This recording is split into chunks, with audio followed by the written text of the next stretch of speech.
या शाळेचे सर्व ढोकणे सर, त्यांच्याबरोबर काम करणारे त्यांचे तुपे सर, मंचावरील सगळं मान्यवर, शिक्षक वर्ग, पालक वर्ग आणि माझ्या बालमित्रांनो, आज या शाळेमध्ये येताना मला माझं लहानपण आठवलं. का शाळेत गेल्यानंतर लहानपणी ज्या गोष्टी आठवतात ते खूप महत्त्वाचं असतं. आयुष्य जगण्याकरता आहे. आयुष्यात माणसाने काय केलं पाहिजे ते आपल्याला शाळेत शिकायला भेटतं.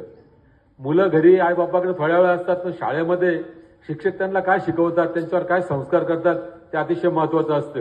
आणि आता मी बघितलं का स्टाफ मॅक्झिमम महिलांच्या म्हणतो, महिला राज म्हणतो त्या प्रकारे महिलांचा राज दिसतोय त्या पूर्ण शाळेमध्ये. आणि मुलांवर संस्कार करताना आई जे संस्कार करते ते खूप महत्त्वाचं आहे. मी आता छत्रपतींच्या पुतळ्यांना हार घालताना माझ्या डोक्यात कल्पना आली का आपला हा पठारनाट्य आहे. छत्रपती या रस्त्याने कधीतरी गेले असतील. ज्या छत्रपतींना जिजाऊंनी घडवलं ते सगळ्या जिजाऊ माझ्या समोर इथे उभे असतात. या विद्यार्थ्यांना घडवताना त्यांचं अतिशय मोलाचं योगदान आहे. आणि ज्यांना यांनी प्रोत्साहन दिलं त्यांचं तर आहेच आहे. कारण शिक्षण ही कुठल्याही गोष्टीची आपण म्हणतो ना, आपल्या शरीरातली रक्तवाहिनी आहे, तर शिक्षण हे माणसाच्या आयुष्यातली रक्तवाहिनी आहे, ज्याच्यात माणसं जगू शकतात. आणि ज्या परिसरामध्ये शिक्षणाची ओढ चांगली असती तिथले माणसं निश्चित चांगल्या प्रकारे घडले जातात. या मातीशी माझं खूप जुनं नातं आहे, नाळ जुडले आहे याची. मी जेव्हा कुस्ती खेळलो इथे पोपट पवार होते, त्यांनी मला कुस्ती शिकवली. ते मिलिटरीमध्ये होते पोपट पवार. त्याबरोबर पांडुरंग आडके होते, हे माझ्याबरोबर खेळायचे. माझ्याबरोबर असायचे, मी त्यांच्यात लहान होतो. पण त्यांच्याकडनं जे गुरुकडून ज्ञान म्हणतो ना आपण, गुरुचं ज्ञान कधी वाया जात नाही. ते जे ज्ञान घेतलं, परत कबड्डीचे तुमच्याकडे स्पर्धा व्हायच्या, त्या कबड्डीत ढोकणे वगैरे सगळेच होते. ते माझ्याबरोबर विठ्ठल होता, सगळे होते माझ्याबरोबर. हे सगळे करत असताना या परिसरामध्ये सगळं शेतीचा पट्टा होता. पण इथे मला वाटतं धीरबाईंनी शाळा सुरू केली आणि त्यानंतर एज्युकेशन इथे सुरू झालं. पण ज्या परिसरामध्ये शिक्षणाच्या संस्था उभ्या राहतात त्या ठिकाणी माणसं चांगले घडवले जातात. आता इथे जे पालक बसलेले, प्रत्येक पालकाला असं वाटत असेल की माझा मुलगा काहीतरी शिकला पाहिजे, सुधारला पाहिजे, काहीतरी झाला पाहिजे. या लहान वयामध्ये सर माणसं सगळ्या गोष्टीची काळजी करतात. आता आपण सायन्सचं प्रदर्शन लावलेलं आहे, सायन्स खूप पुढे गेले, आपण त्याच्यामध्ये खूप प्रगती केलेली आहे. आता कृत्रिम माणूस सुद्धा त्याच्यामध्ये तयार व्हायला लागलेले. आणि ह्याच्या वेळेला ज्या माणसाने त्या माणसाला घडवलंय त्या माणसाची शरीराची यष्टी फिट असणं खूप गरजेचं आहे. आयुष्य जर आपल्याला व्यवस्थित जगायचं असेल, हे मी आपल्याला कशा करता सांगतो तुम्ही लक्षात घ्या. या सगळ्या प्रसंगातनं मी गेलेलो आहे. ज्या वेळेला आपण दवाखान्यामध्ये असतो ना, त्यावेळेला आपल्याला वरती आभाळाकडे बघून बघावं लागतं की काय करावं लागतं म्हणून. आणि म्हणून शरीराची संपत्ती सगळ्यात मोठी संपत्ती आहे, ती आपल्याकडनं कोणीही चोरू शकत नाही. विद्या आणि शरीर ज्या माणसाकडे आलं तो माणूस या समाजावर राज्य करू शकतो, माणसामध्ये चांगल्या प्रकारे काम करू शकतो, देशाची सेवा करू शकतो. आणि म्हणून या संस्थेतनं ज्या वेळेला मुलं घडली जातात त्यांना, मला वाटतं या शाळेतली एक विद्यार्थी माझ्याकडे होती सर, ती कुस्ती करता आपण पाठवली ती, मला वाटतं राईट, माझ्याकडे होती. व्यायामशाळेमध्ये भगूरला व्यायामशाळा सुरू करताना माझ्या डोक्यात कल्पना होती की आपण एखादं मंदिर बांधलं असतं किंवा काय केलं असतं तर खूप मोठं झालं असतं. परंतु मी विचार केला की मंदिर बांधलं का त्याच्यामध्ये पुजारी होतात आणि मग मंदिराच्या बाहेर भिकाऱ्यांची लाईन लागते. आणि म्हणून मी व्यायामाचं मंदिर बांधलं की त्याच्यातनं माणसं घडले जातात. आणि हे ज्ञानाचं मंदिर, या ज्ञानाच्या मंदिरात माणसं घडले जातात. म्हणून हे ज्ञानाचं मंदिर आपल्या आयुष्यामध्ये अतिशय महत्वाचं आणि मोलाचं आहे.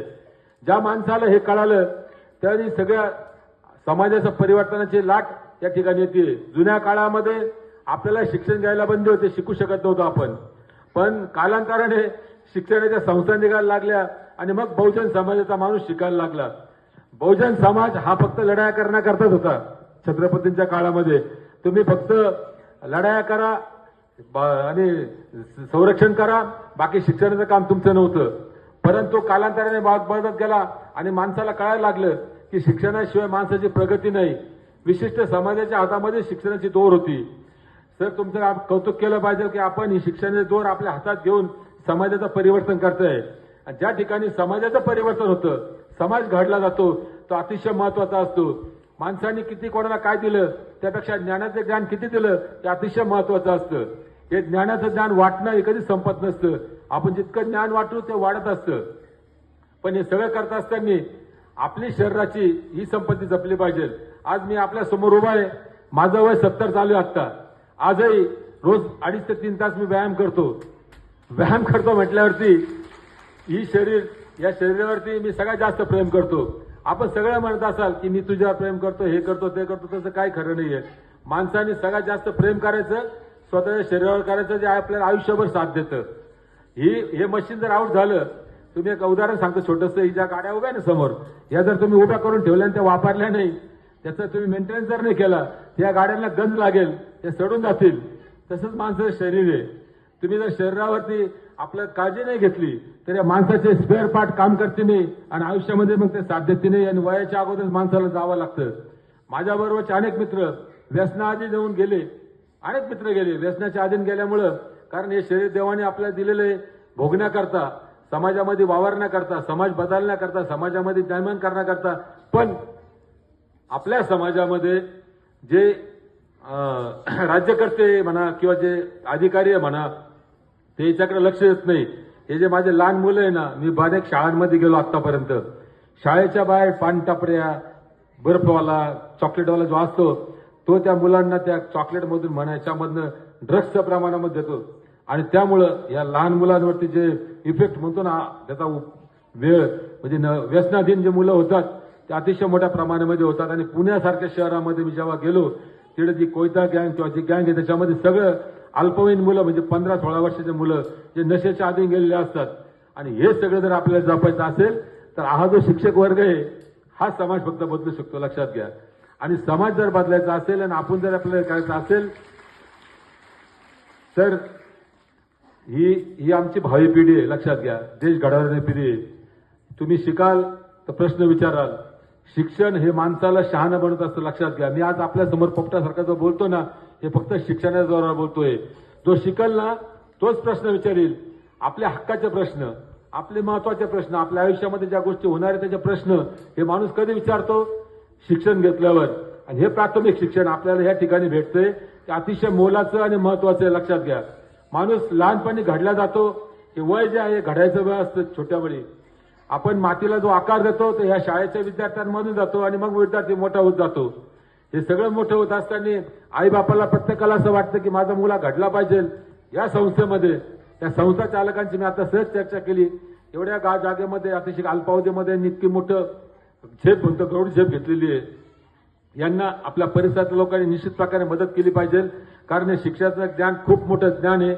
आपण ज्याप्रमाणे अजून एक छोटं उदाहरण सांगतो, जास्त वेळ घेत नाही आपला. मी छोटं उदाहरण सांगतो. आपण मंदिरामध्ये दान करतो, त्या दान कुठं जातं आपल्याला कधीच कळत नाही. पण ह्या मंदिरात जर आपण दान केलं तर हे माणसं घडले जातील, हे अतिशय महत्वाचं, लक्षात घ्या. आपल्या देशाची 140 कोटी लोकसंख्या झालेली आता आणि देशामध्ये 60 लाख मंदिर आहे. ज्या मंदिरामध्ये आपण पैसे टाकतोय ते आपल्याला माहित नाही कुठे जात आहे. साईबाबाचं मंदिर आहे, हे मंदिर, ते मंदिर, करोडो रुपये गोळा होतात मंदिरांमध्ये. पण तो मंदिराचा पैसा या मुलांना घडवण्याकरता खर्च होतो का नाही हे कोणी विचारत नाही, आजपर्यंत विचारलं पण नाही.